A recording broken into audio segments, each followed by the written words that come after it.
innahu min Sulaiman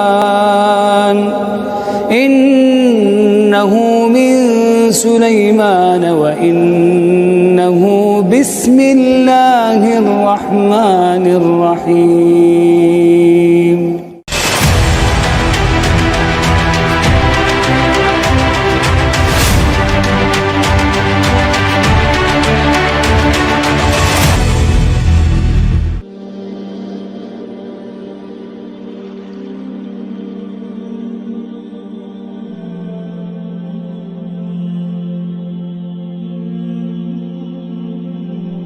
Assalamualaikum warahmatullahi wabarakatuh. Alhamdulillahi wahda, wassalatu wassalamu ala rasulillah. Teman-temanku seiman, kali ini kita akan membahas tentang kejadian yang pasti kita alami, yang mana kita tahu bahwa tiap-tiap yang bernyawa pasti akan merasakan kematian. Jelasnya, Islam menganjurkan kita untuk banyak mengingat mati guna maksud-maksud positif, supaya orang sadar hidup ini cuma sebentar. Hidup yang singkat ini harus digunakan dengan sebaik-baiknya, melakukan kebajikan sebanyak-banyaknya, menjauhkan rasa malas, menunggu keajaiban yang datang dari langit, berleha-leha, bermain-main. Sementara maut, kalau dia datang, tidak pernah main-main. Pantas kalau seorang penyair bernama Sauki memesankan, tazawad bitaqwa fa innaka la tadri idza hana lailu hal ta'isu ilal fajri kam min sahihin mata min ghairi illatin wa kamin alilin asahina minad dahri. Persiapkan dirimu dengan takwa, sebab kamu tidak pernah tahu apabila malam datang kamu masih bisa hidup atau enggak besok pagi. Apa sudah ada jaminan teman-temanku seiman yang nonton video ini besok semuanya masih bisa hidup? Ada jaminan? Tidak ada sama sekali. Kam min sahihin mata min ghairi illatin. Berapa banyak kita lihat orang sehat mati tidak pakai sakit lagi. Sebabnya kadang-kadang ada yang karena ringan saja. Ada yang jatuh di kamar mandi, kepleset, meninggal. Berapa banyak orang di pagi hari berangkat kerja, sore hari sudah digotong pakai keranda. Sebabnya boleh jadi macam-macam, tapi mati satu juga, yaitu mati. Seperti buah kelapa, yang terlalu tua jatuhnya ke bawah, yang kembang baru keluar, itu pun jatuhnya ke bawah. Itulah kematian. Dia datang menjemput yang bayi, dia datang mengambil yang anak-anak, dia datang juga kepada yang remaja, kepada yang dewasa, kepada yang tua sekalipun. Jadi, jangan karena kita muda terus berpikir masih lama matinya, jangan. Wahai teman-teman, mati ini sesuatu yang pasti, yang tidak pernah diberitahu kapannya. Kalau dikasih tahu kapannya, kita bisa untuk bersiap-siap. Contoh, malaikat maut datang ke rumah saya. Kau akan mati 80 tahun lagi. Nah, jadi kan saya berhitung, oh iya, masih lama. Foya-foya dulu, nanti aja taubatnya. Tapi ini tidak pernah diberitahu kepada kita. Lantaran tidak pernah diberitahu, itulah kita perlu bersiap-siap dengan selalu mengingat mati, yang mendorong kita untuk terus selalu berbuat positif. Allah Subhanahu wa ta'ala memberikan peringatan, Qul innal mautal ladzi tafiruna minhu fa innahu mulaqikum. Sesungguhnya maut yang kamu akan melarikan diri daripadanya, yang kamu takuti benar dia pasti akan datang menjemputmu. Teman-teman, datangnya memang kita tidak harapkan yang namanya maut. Tapi sekali dia datang, tidak ada pintu tempat kita untuk lari. Dia memang tidak pernah kita undang. Tetapi sekali dia datang, mengetok pintu, kekuatan apa yang bisa menolak? Dia sebuah tanda seru dalam kehidupan. Apa yang menyebabkan orang takut mati? Pertama, barangkali karena dia tidak tahu bagaimana kehidupan sesudah mati. Alam kubur gelap, alam akhirat gelap, sehingga dia bingung. Lantaran bingung, lalu jadi takut. Yang kedua, boleh jadi oleh karena bayangan-bayangan dosa yang pernah dia kerjakan di dunia ini, kerjanya cuma menumpuk dosa, dia gembira, bahagia, tertawa di atas tumpukan dosanya, merasa segan berpisah dengan seluruh kehidupan ini, sehingga boleh jadi maut adalah sesuatu yang ditakutkannya benar dalam kehidupan. Tapi bagaimanapun takutnya, tidak ada tempat lari bagi dia. Dalam ayat lain Allah jelaskan, aina matakunu yudrikumul mautu walau kuntu fi burujim musyayyadah. Di mana saja kamu berada, dalam benteng yang paling tangguh sekalipun, maut pasti akan datang menjemput kamu. Nah, bagaimana caranya maut datang menjemput kita? Bila datang dia, sang malaikat pencabut nyawa, malaikat Israel namanya, hendak mengambil ruh kita. Dalam suasana seperti itu, di akhir kehidupan dunia, dalam berhadapan dengan sakaratul maut, terbagilah manusia dalam dua bagian besar. Pertama, yang menghadapi sakaratul maut itu dengan husnul khatimah, baik di akhirnya, sehingga pada saat ruh berpisah dengan jasadnya, kelihatan dia seperti senyum, wajahnya cerah. Bahkan sebelum itu boleh jadi dia sempat meninggalkan pesan-pesan yang baik. Ada yang sempat azan, ada yang sempat membaca Al-Quran, bahkan ada yang sempat meninggalkan wasiat-wasiat yang baik. Sebab apa? Malaikat maut datang menjemput mereka juga dengan baik-baik. Dicabut ruhnya perlahan-lahan, walaupun sungguh perlahan-lahan. Pedihnya, sakitnya tetap tiada tara. Imam Bukhari meriwayatkan dari Aisyah radhiyallahu anhuma, Rasulullah sallallahu alaihi wasallam ketika beliau hendak berhadapan dengan sakaratul maut, ia diceritakan beliau mencelupkan tangannya di dalam bejana dari kulit berisi air, lalu mengusapkannya ke wajah beliau seraya berdoa, "Ya Allah, mudahkan saya dalam menghadapi sakarat ini."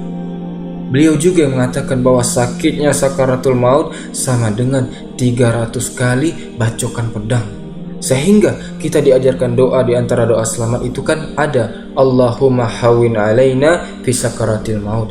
Ya Allah, mudahkan saya di dalam menghadapi sakaratul maut itu. Ketika ruh ini keluar dari jasad, mata masih mengikuti ruh itu, sehingga kadang-kadang ada yang matanya terbelalak dan tidak sempat tertutup, terbuka terus mengikuti ruh itu keluar dari jasadnya. Adapun golongan yang kedua, manusia yang berhadapan dengan sakaratul maut, mendapatkan su'ul khotimah, jelek di penghabisannya. Sekaratnya sudah setengah mati, lalu jelek juga di akhirnya, mati dalam keadaan yang tidak baik, tidak terpuji. Ada yang lagi megang kartu, mati. Ada yang lagi di tempat ngadu ayam, mati. Ada yang lagi di tempat pelacuran, tempat maksiat, mati. Ada yang lagi megang botol minuman keras, mati. Barangkali malaikat maut geram hingga menariknya dengan bengis, mencabut nyawanya dengan bengis. Teman-temanku seiman, mohon kepada Allah supaya kita diberikan husnul khotimah, baik di saat ruh akan berpisah dengan jasad. Ini sesuatu yang pasti, sang malaikat maut datang menjemput nyawa. Setelah ruh berpisah dari badan, maka tinggallah sang badan, jasad, ditangisi oleh semua yang kita tinggalkan. Sehingga kepada putrinya Fatimah, ketika malaikat maut datang hendak menjemput baginda Nabi SAW, beliau berkata kepada anaknya Fatimah, "Kamu tahu siapa yang datang?" "Saya tidak tahu, ayah." "Yang datang adalah hazimul lazat." Itu dia menghancurkan seluruh kesenangan dunia, wa qati'un syahwat, yang memisahkan kita dengan seluruh yang kita cintai. Dia adalah malakul maut. Manakala jasad sudah ditinggalkan oleh ruh, itulah yang dikerumuni orang. Anak menangis, istri menangis, orang tua bersedih, teman-teman merasa kehilangan, menangisi jasad. Diuruslah jasad kita, dimandikan sebagaimana mestinya, dikafankan dengan kain putih 3 lembar. Itu yang hendak kita bawa kembali ke tempat asal kita. Pakaian sutra, barang-barang mahal yang kita koleksi, kendaraan yang serba mewah, tidak ada yang menyertai kita. Kain putih 3 lembar itu saja. Demi setelah dikafankan, dibujurkan kita menghadap ke arah kiblat. Orang banyak pun datang menyolatkan kita dengan 4 takbir, diiringi dengan doa. Lalu upacara pelepasan, berangkat kita meninggalkan anak, istri, suami, kampung halaman, tanah air, bahkan alam dunia ini. Selamat tinggal alam dan seluruh isinya. Tinggallah yang tinggal. Saya akan kembali ke tempat asal dari mana saya datang, untuk kembali mempertanggungjawabkan seluruh perbuatan saya dalam kehidupan ini.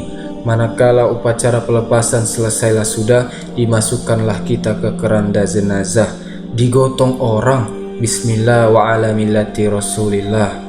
Dibawa ke tempat peristirahatan terakhir katanya. Padahal dulu kalau kita mau istirahat, ke villa lah kita, ke Bali lah kita, jalan-jalan ke Hong Kong, ke tempat-tempat tamasya yang indah. Oh, rupanya akan sampai juga perjalanan menuju tempat peristirahatan terakhir yang luasnya tidak akan lebih dari 2 kali 1 meter. Diusung orang kita, diantarkan orang banyak, manakala sampai ke atas liang lahat, pengusung jenazah dibuka, diturunkan kita ke liang lahat, dibaringkan. Gumpalan tanah akan jadi bantal kita, muka dibuka, dihadapkan ke arah kiblat. Setelah itu ditutup liang lahat kita dengan kayu, masih belum kurang diuruk dengan tanah yang menguruk orang-orang yang tadinya mencintai kita, menyayangi kita. Tetapi setelah jasad sudah ditinggalkan ruh, habis rupanya cintanya. Coba, jasad kalau sudah ditinggalkan ruh 3 hari saja di rumah, serem, bau, ya mayit.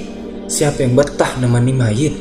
Lalu bila upacara pemakaman selesai, maka pulanglah semuanya. Para pengantar akan kembali ke rumahnya masing-masing, maka masuk kita ke alam kehidupan yang baru, yaitu yang disebut dengan alam barzah atau alam kubur. Apa selesai hidup kita sampai di situ? Lah, tidak. Hanya beberapa langkah setelah mengantar kita pulang.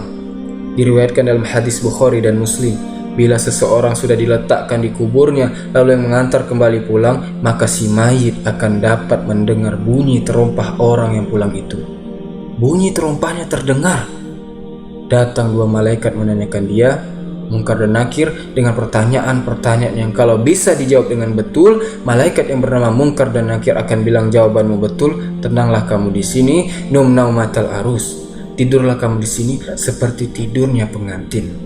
Orang yang baik-baik di alam kuburnya akan mendapatkan nikmat kubur, sehingga masa penantian yang lama pun tak akan terasa.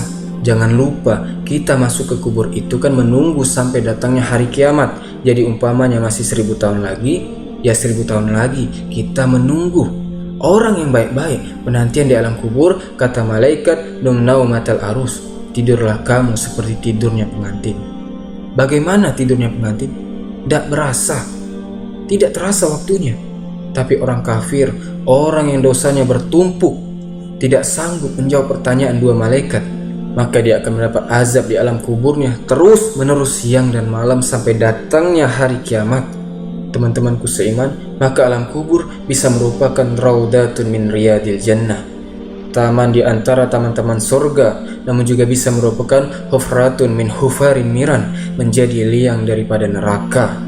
Ada lagi riwayat dari Imam Muslim yang diperoleh dari Zaid bin Sabit.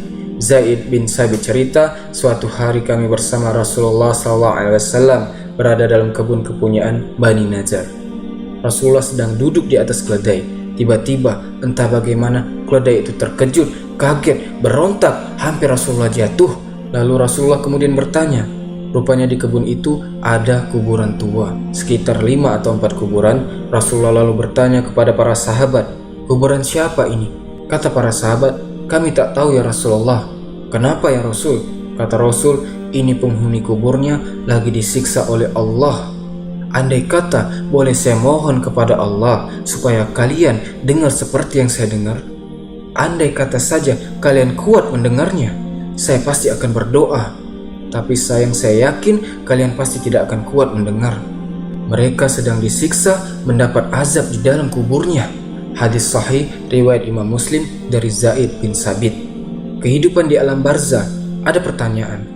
Bagaimana kalau yang matinya diceburin ke laut, dibakar, di medan perang, tidak tahu kemana jenazahnya? Ya teman-teman, walau hilang jasadnya atau dikubur entah kemana, tenggelam dalam lautan, kebakar sampai hangus, itu hanya logika kita saja. Menurut Allah tidak ada perbedaan orang mati dikubur di dasar laut atau dibakar sampai menjadi abu atau gugur di medan perang, tidak ada ketemu jenazahnya, toh mereka tetap akan masuk ke alam barzah. Jasad boleh saja hancur, tapi namanya ruh sebagai sumber kehidupan, pusat kesadaran dan pengertian, dia tetap ada. Mengalami kebahagiaan dan kegembiraan atau mengalami kepedihan dan penderitaan tergantung kepada amalan dalam yang kita lakukan di dunia ini. Qul yuhyihallazi ansha'aha awwala marrah, yang menghidupkan mereka yang dikubur di dasar lautan, maka yang dibakar sampai jadi abu yang akan menghidupkan ialah Allah yang menciptakan mereka dulu pertama kalinya. Jadi kalau sudah ada aslinya, ia tentu tidak perlu contoh lagi, akan sangat mudah membuatnya. Orang tua kita, keluarga kita yang sudah pulang, mereka di alam barzah sekarang ini bisa mendapatkan nikmat kubur, bisa mendapatkan azab kubur, tergantung amalan mereka dalam kehidupan di dunia ini. Dalam Musnad Imam Ahmad dan Sahih Abi Hatim malah ada tambahan riwayat, orang yang banyak kebajikannya di dunia akan menemaninya, solatnya dekat kepalanya, puasa sebelah kanan, zakat sebelah kiri, menghibur dia, malahan dikatakan berbentuk orang yang cantik, wangi yang menemani dia di alam kuburnya. Aneh, dia bertanya, "Man anta? Lam ara fi dunya azmal minka." Siapa kamu? Di dunia ini belum pernah saya melihat orang secantik kamu. Dia jawab, "Ana amaluka saleh." Saya adalah amalmu yang soleh yang kau kerjakan sewaktu di dunia. Saya sekarang diperintahkan untuk menemanimu di sini. Alhamdulillah. Sedangkan amal yang buruk, amal yang jahat akan datang dalam bentuk yang menyeramkan, baunya busuk menemani dia di alam kuburnya sampai hari kiamat. Teman-temanku seiman, lalu bagaimana tempat arwah-arwah, ruh-ruh yang sudah kembali menghadap Allah yang disebut mustaqarrul arwah itu?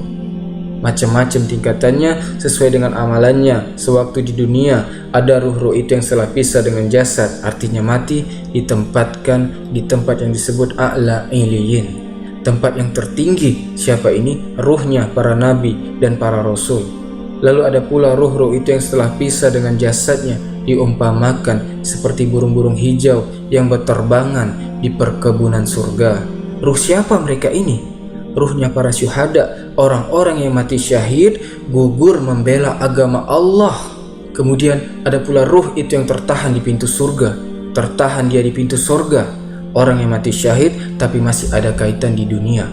Rasulullah pernah ditanya seseorang, "Ya Rasul, kalau saya maju ke medan perang, bela agama dan mati syahid, apa saya masuk surga?" "Ya, masuk surga, kecuali," kata Nabi, "kalau masih mempunyai hutang, ia akan tertahan di pintu surga sampai hutangnya terbayarkan."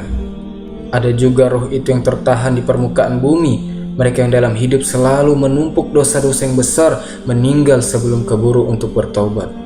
Teman-temanku seiman, inilah yang kita khawatirkan. Sebab jikalau pada saat ruh sudah datang, jikalau saat ruh berpisah dengan jasad, menemukan sakaratul maut, saat itu taubat sudah tidak ada gunanya lagi. Masuk ke alam kubur, mendapatkan azab kubur sampai datangnya hari kiamat. Mungkin ini saja pembahasan kita pada video kali ini teman-teman.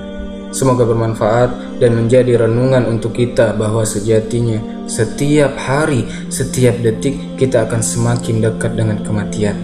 Perbanyak amal soleh untuk bekal kita kembali. Wallahu ta'ala alam. Subhanakallahumma bihamdika asyhadu an la ilaha illa anta astaghfiruka wa atubu ilaik. Assalamualaikum warahmatullahi wabarakatuh.